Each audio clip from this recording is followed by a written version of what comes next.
몇 년 전에 유행했던 그 드라마 하나 여러분 기억나시죠? 응답하라 1988이라고 1988년을 배경으로 해서 서울의 어느 작은 달동네에서 일어나는 여러 대소사를 가지고 만든 드라마 있었는데요. 너무 재밌게 저는 잘 봤었습니다. 그 드라마에 나오는 것처럼 1988년 하면 여러분 뭐가 기억나세요? 88 올림픽. 88 올림픽 하면 다 기억나는 게 굴렁쇠 그거 잠실운동장에 한복판에 어떤 꼬마아이가 그거 밀고 들어가서 손을 들고 시작하는 그거 다 기억하시더라고요. 그룹 코리아나 기억나시죠? 예, 별로 그렇게 유명한 그룹은 아니었는데 그 일로 말미암아 아주 일약 전 세계 스타덤에 오르고 거기서 불렀던 노래가 세계의 역사를 완전히 바꿔버리는 노래가 있었습니다. 손에 손 잡고 벽을 넘어서 기억나시죠? 동서 간의 장벽, 그러니까 공산진영과 자유진영 사이에서 그 앞에서는 냉전으로 치닫고 있었습니다. 그 경쟁이 얼마나 심했는지 달나라에 가는 것 그런 정도의 경쟁이 아니고 얼마나 더 강력하고 센 무기를 더 많이 가지고 있는지를 가지고 계속 경쟁하고 있었죠. 온 인류의 운명이 그 두 나라 간의 일촉즉발의 사건으로 말미암아 온 인류가 다 멸망할 수 있는 그런 위기가 막 감돌던 그 시절에 그 앞에 있던 올림픽에서는 미국에서 열리면서 동구권 그러니까 공산진영에서는 아무도 참석을 안 했고요. 또 그 앞에서는 소련에서 올림픽이 열리면서 이쪽 자유진영에서는 아무도 참석을 안 했죠. 1988년 서울올림픽이 놀라운 이유는 거기에 동쪽이나 서쪽이나 그러니까 공산진영이나 자유진영이나 다 함께 모여서 대잔치를 열었던 거예요. 그러고 벽이 무너지기 시작합니다. 독일 베를린에 있던 독일 그 벽이 베를린 장벽이 무너지죠. 그리고 철의 장막이라고 불리던 그 소련의 그 엄청난 벽이 무너지고 이제 무역을 시작하게 됩니다. 그리고 우리나라가 그 즈음에 중국과 수교를 맺으면서 중국의 주계 장막도 무너지죠. 그 계기가 됐던 최고의 세계 이벤트가 1988년 우리나라 올림픽이었습니다. 그건 세계 모든 역사학자들이 다 얘기하는 거죠. 그런데 정작 우리나라에 있는 휴전선 이 벽은 아직 무너지지 않았어요. 지금도 남아 있습니다. 벽이 무너지는 것. 중국 사람들은 수천 년 동안 자신의 문명을 지키고 자기의 기득권을 지키기 위해서 벽을 쌓습니다. 만리장성 그 엄청난 벽이 진시황 때 시작해서 명나라 때 끝나는 엄청난 벽이죠. 지금도 우리가 가서 그걸 참관하고 또 관광도 합니다만 벽을 만들던 민족이 중국이었다면 로마는 좀 다릅니다. 우리가 잘 아는 것처럼 로마는 도리어 벽을 만드는 게 아니라 길을 만듭니다. 길을 만들어서 또 세계를 정복해 나가던 그런 모습들을 보게 되죠. 성경은 우리에게 뭐라고 얘기할까요? 여리고 성벽이 무너졌을 때 그냥 하나님께서 어떤 오기로 아니면 그 여리고 사람들에 대한 미움 때문에 그 벽을 다시는 쌓지 말라고 얘기하시는 줄로 그렇게 생각을 했어요. 근데 그게 아주 상징적인 행위라는 걸 우리가 알게 됩니다. 하나님은 예수 그리스도의 십자가로 말미암아 하나님과 인간 사이에 있던 벽을 무너뜨리죠. 그래서 지성소, 하나님이 임재하시고 인간은 절대 들어가지 못하는 그 지성소에 그리고 성소, 그러니까 사람들이 거룩하게 해서 성소까지는 들어가잖아요. 사람과 하나님 사이에 절대로 넘어갈 수 없는 벽이 있습니다. 그게 이제 장막이죠. 근데 이 장막을 하나님께서 위로부터 아래로 찢어 버리십니다. 벽이 무너진 거예요. 이제는 우리가 수시로 언제고 하나님을 만날 수 있는 그런 시간이 도래하게 된 겁니다. 엄청난 사건이죠. 십자가의 사건이 하나님과 인간 사이의 벽을 허문 시간이라면 성령님이 임한 시간, 그래서 마가의 다락방에 120명의 예수님의 제자들이 모여서 무시로 기도하고 있을 때 성령이 바람과 같이 불의 혀와 같은 모습으로 사람들 머리 위에 나타났을 때 그때는 언어와 문화, 소통의 벽이 무너집니다. 그래서 히브리어 아니면 아람어로만 이야기하던 사람들이 이제 전 세계 모든 사람들의 언어로 복음을 말할 수 있는 또 한 번 벽이 무너진 거죠. 그때 당시 120명은 우리도 예수님처럼 우리도 십자가에 못 박혀 죽을 수 있다라는 공포에 문을 다 닫아 걸고 그 안에서 기도하고 있었습니다. 믿음도 있고 기도도 있고 있었지만 우리가 그걸 교회라고 부르지 않는 이유는 교회는 문이나 벽 같은 것이 없는 공간이 교회거든요. 벽이 있어서는 안 되는 공간이 교회입니다. 이 벽을 무너뜨리죠. 그리고 사람들은 마음의 용기를 얻고 성령에 충만해져서 문을 열고 뛰쳐나갑니다. 그리고 복음을 나가서 전하기 시작을 합니다. 그렇게 시작된 교회가 5,000명이나 되는 사람들이 그날로 세례를 받고 회심을 하고 그런 놀라운 역사가 일어난 다음에 이들 안에 다시 벽이 만들어지는 걸 보게 돼요. 헬라파 유대인들과 그리고 유대파 유대인들 사이에서 벽이 만들어집니다. 헬라파 유대인들은 항상 이런 구제, 섬김을 받는 일에 있어서 빠지게 되고 뭐 식사봉사 이런 것도 항상 이렇게 빠지게 되고 하니까 유대파 그리스도인들 사이에서 이게 차별이 되고 벽이 만들어지게 됩니다. 그때 해안이 뭐였냐면 7명의 헬라 출신 집사들을 세웁니다. 재정 관련 집사였어요. 이 집사라는 말은 성경에 나오지 않아요. 디아콘이라고 불려지는데 우리가 나중에 이제 그 집사라고 부르지만 그 중에 한 분이 스데반이라는 분이죠.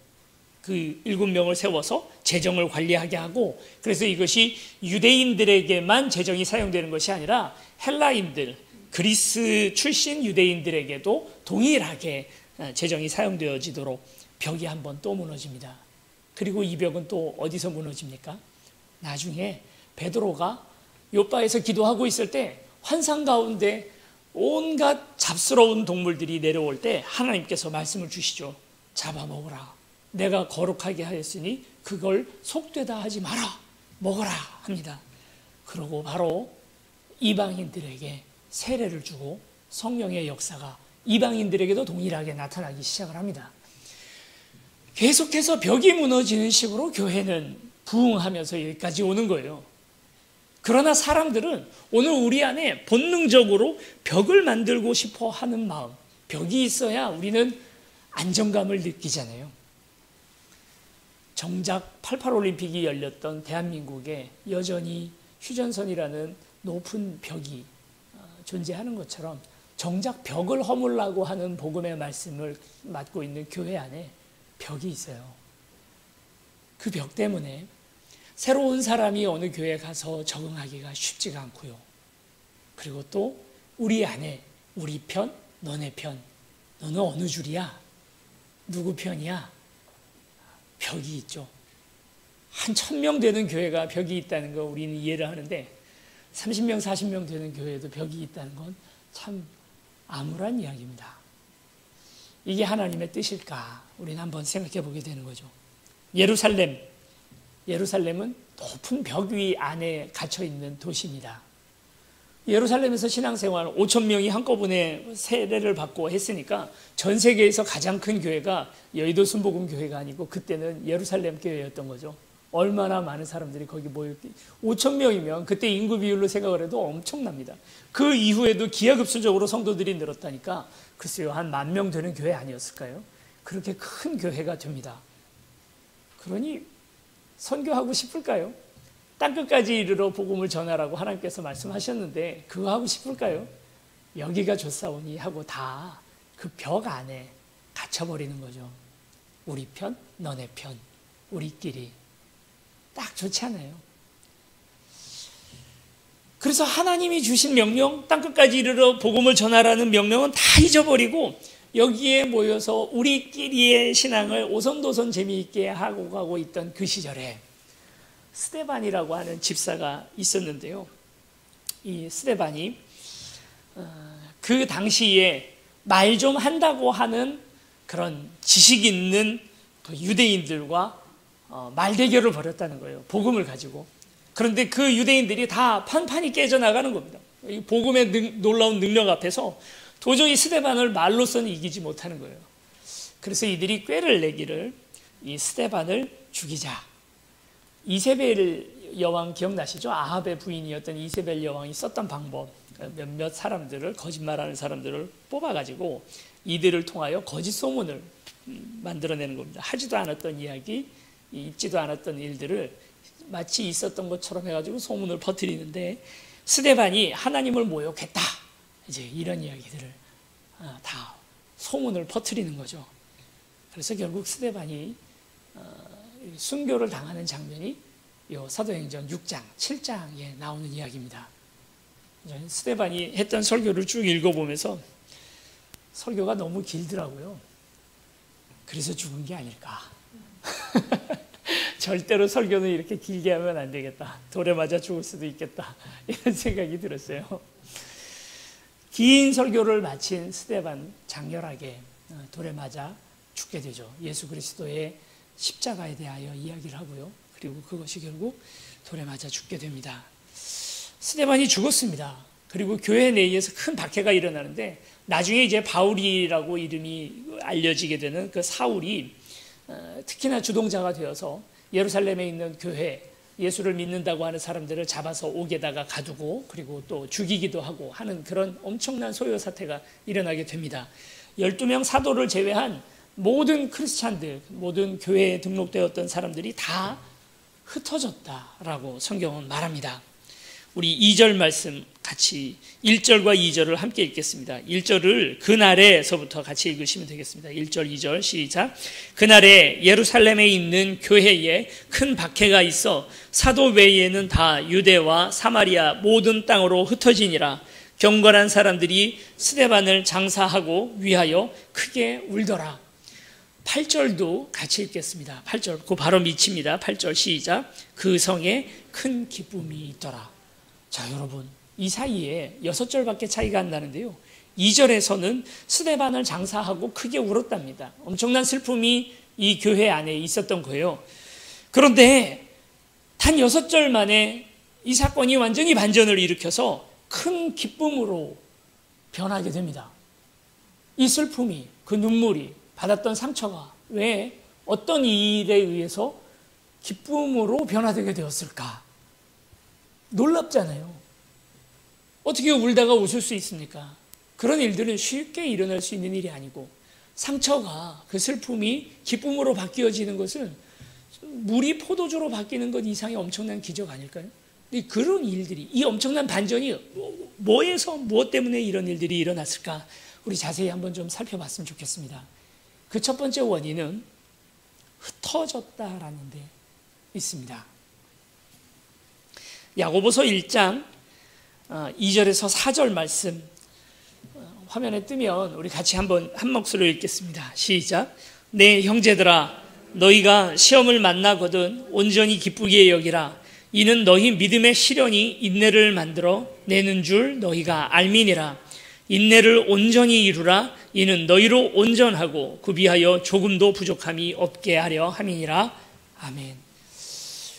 때로 오늘 우리가 아프고 고통스러운 이유 중에 모든 아픔과 고통을 다 그렇게 설명할 수는 없습니다만, 벽을 허무는 고통, 알을 깨고 나오는 고통이라는 것이 있죠.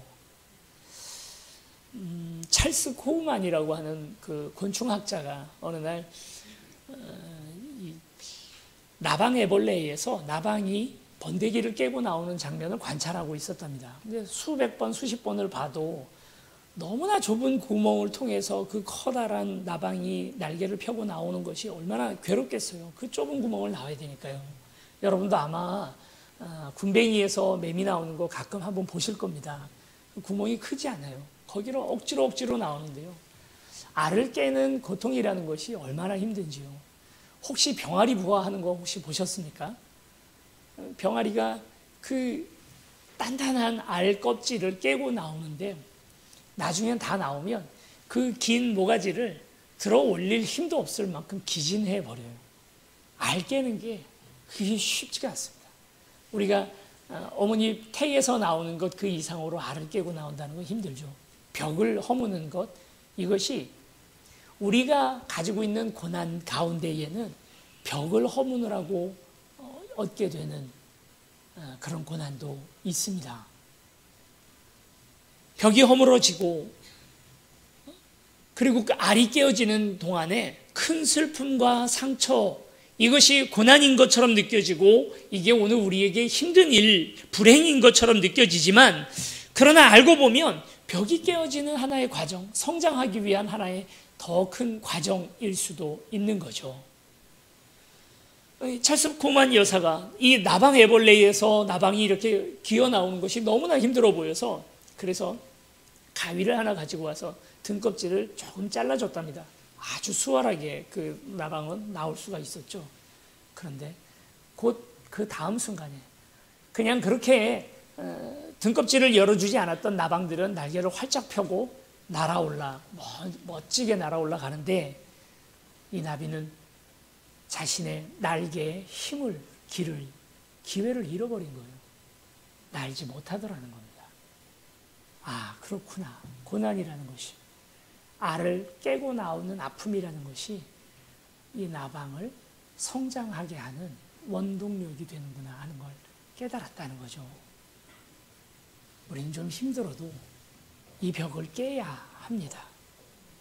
내가 오랫동안 알고 당연하다 생각했던 일들 중에는 때로 이와 같이 벽으로 남아있는 많은 것들이 있는 거죠.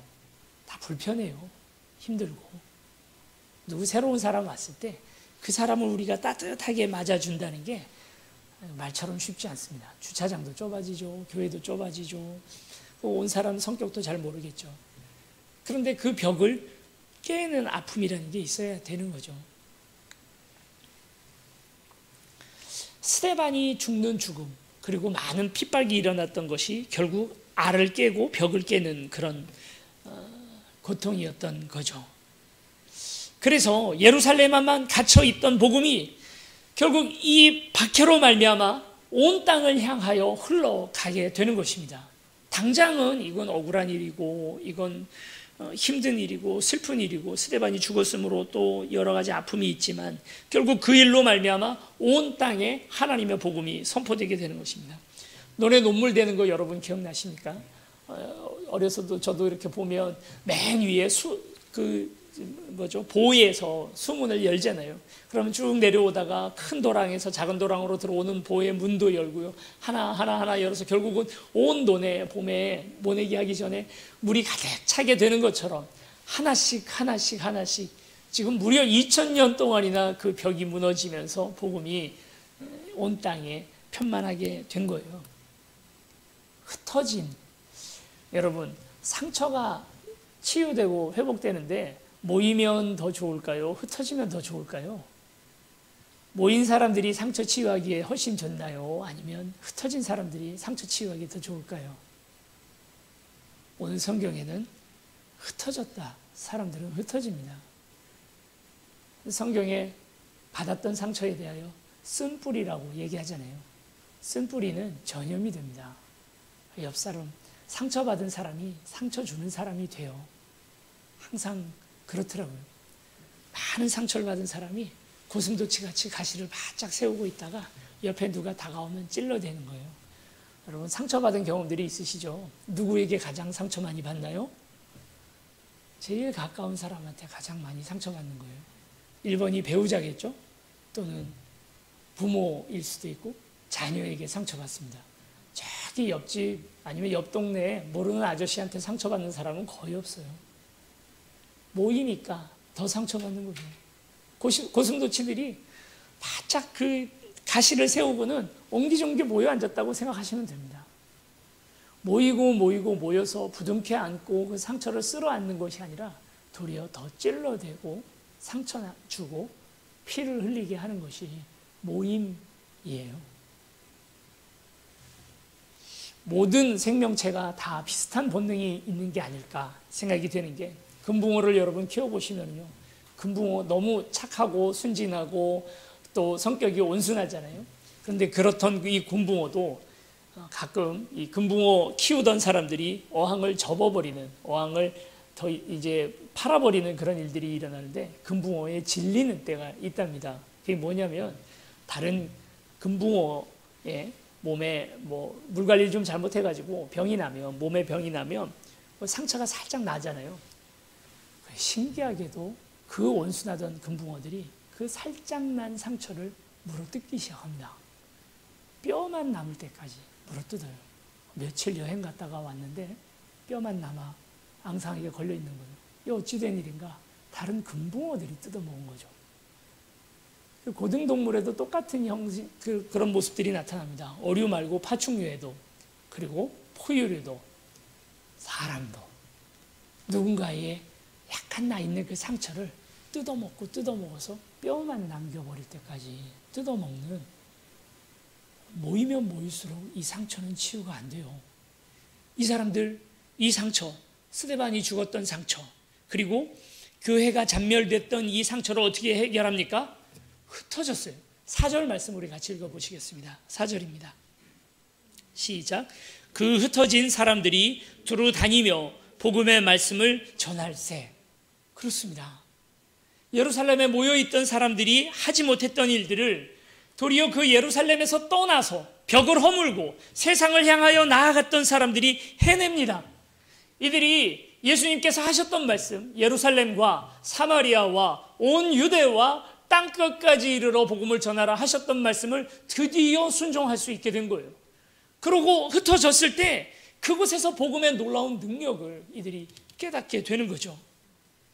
엄청난 반전의 사건, 바로 흩어져서 복음의 말씀에 순종하면서 이렇게 됐다는 것입니다. 로마서 1장 16절 말씀 우리 같이 읽어보시겠습니다. 시작. 내가 복음을 부끄러워하지 아니하노니 이 복음은 모든 믿는 자에게 구원을 주시는 하나님의 능력이 됨이라. 다시 읽겠습니다. 시작. 내가 복음을 부끄러워하지 아니하노니 이 복음은 모든 믿는 자에게 구원을 주시는 하나님의 능력이 됨이라. 먼저는 유대인에게요 그리고 헬라인에게로다. 복음은 능력이 있습니다. 그래서 오늘 우리 안에 있었던 상처를 다 허뭅니다. 그리고 오늘 우리 안에 있던 모든 벽들을, 그래서 우리는 우리끼리, 우리만, 나만 이라고 생각했던 이 벽들을 허물어냅니다. 그리고 옆에 있는 사람들, 내가 의심의 눈으로 바라보던 그 모든 것들을 신뢰의 눈으로 다시 바라볼 수 있게 해주고, 밉고 또 상처 주던 사람들이 이제는 예쁘게 사랑스럽게 보이게 만드는 능력이 복음에게는 있습니다. 그동안 피 흘리며 살았던 사람들이 웃을 수 있는 능력이 이 복음에 있습니다. 이 놀라운 복음의 능력을 가장 수혜받는 사람이 누구냐면 복음을 듣는 사람이기 전에 복음을 말하는 사람들이죠. 여러분, 누군가에게 뭘 가르쳐 보십시오. 가르치는 사람이 훨씬 많이 배웁니다. 누가 가장 많이 이해를 하냐면, 그래서 아이들을 가르칠 때 야, 너 친구에게 한번 설명해봐 라고 할 때 이 아이가 그 개념을 가장 쉽게 이해하게 되는 거예요. 공부 잘하는 애들은 항상 보면 옆에 친구들을 도와주는 애들이 공부를 제일 잘하더라고요. 설명하면서 그렇잖아요. 복음이라는 것도 복음을 듣고 그것에 아멘하는 사람보다 복음을 선포하는 사람이 훨씬 더 그 복음의 능력에 가까이 갑니다. 그래서 제일 신앙 좋은 사람이 목사일 수밖에 없어요. 그래서 복음을 전해보세요. 그 능력을 압니다. 이 사람들 어떻게 치유가 됩니까? 예루살렘에 모여서 서로 위로하면서 서로 부둥켜 안고 같이 울면서 이 상처가 치유된 게 아니라 도리어 뛰쳐나가서 복음을 전하면서 상처가 치유되는 거예요. 하나님의 큰 그림, 그냥 운이 없어서 나를 미워해서 누군가 오해를 해서 이런 일들이 일어났다고 예루살렘 사람들은 생각할 수 있었는데, 한 5년만 지나서 돌이켜보니까 이거 다 하나님이 하셨던 거구나. 결국은 하나님이 하신 거구나. 그 사람이 한 게 아니고, 사울이라는 못된 청년이 한 게 아니고 다 하나님이 하셨구나. 한 10년 지나면, 20년 지나면, 단 몇 달만 지나도 결국은 그걸 알게 되는 거죠. 코로나 때문에 힘들잖아요. 저는 확신합니다. 몇 년 지나면 이 코로나가 한국교회에 주시는 하나님의 축복이었구나. 야, 정말 기가 막힌 한 수다. 그렇게 생각하게 될 겁니다. 왜냐하면 교회는 하나님 거니까요. 우리 게 아니고. 그분이 교회를 위해서 가장 좋은 길로 우리를 인도하고 있는 거 아니겠습니까? 오늘날의 일들이 몇 년 지나고 나면 그래, 잘 됐다. 그게 진짜 하나님 일이었구나 하고 그렇게 무릎을 치게 되는 날이 있지 않을까요? 조금만 더 여유를 가지고 당장 눈앞에 있는 일들에 일희일비하지 말고 그렇게 보면 어떨까?